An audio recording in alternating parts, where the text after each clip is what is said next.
Welcome to new TV Telugu. Telangana రాష్ట్రంలో మహిళా సంక్షేమానికి కాంగ్రెస్ ప్రభుత్వం పెద్దపీట వేస్తుంది. ముఖ్యంగా డ్వాక్రా గ్రూపు మహిళల సంక్షేమం కోసం అనేక కీలక నిర్ణయాలను తీసుకుంటోంది. వివిధ పథకాల ద్వారా డ్వాక్రా గ్రూపు మహిళలకు ఆర్థిక భరోసా కల్పిస్తోంది.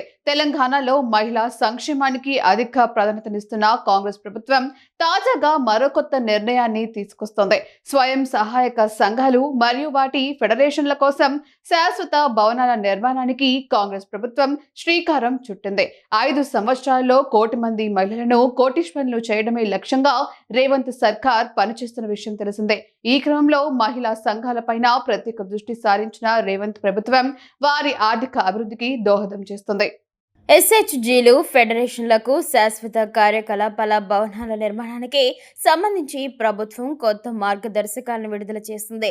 ఈ నిర్ణయం మహిళా సంఘాలను బలోపేతం చేయడంలో చారిత్రాత్మక ముందడుగు అని మహిళా శిశు సంక్షేమ శాఖ మంత్రి సీతక్క పేర్కొన్నారు.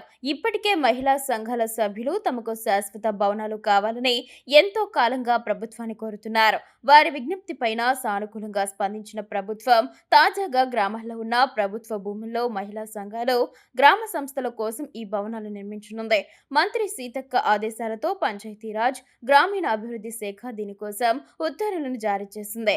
ఈ భవనాలను నిర్మించడానికి గరిష్టంగా ఒక్కొక్క దానికి 10 లక్షల రూపాయలు ఖర్చు చేయనున్నారు. 200 గజాల స్థలంలో 552 చదరపు అడుగుల విస్తీర్ణంతో ఈ భవనాలను నిర్మిస్తారు. ప్రతి గ్రామంలోనూ మహిళా సంఘాల ఫెడరేషన్ భవనం ఏర్పాటు చేసి వారి గౌరవానికి, భద్రతకు, ఆత్మవిశ్వాసానికి మరింత తోడ్పాటును అందించడం ప్రభుత్వ ధ్యేయమని మంత్రి సీతక్క తెలిపారు.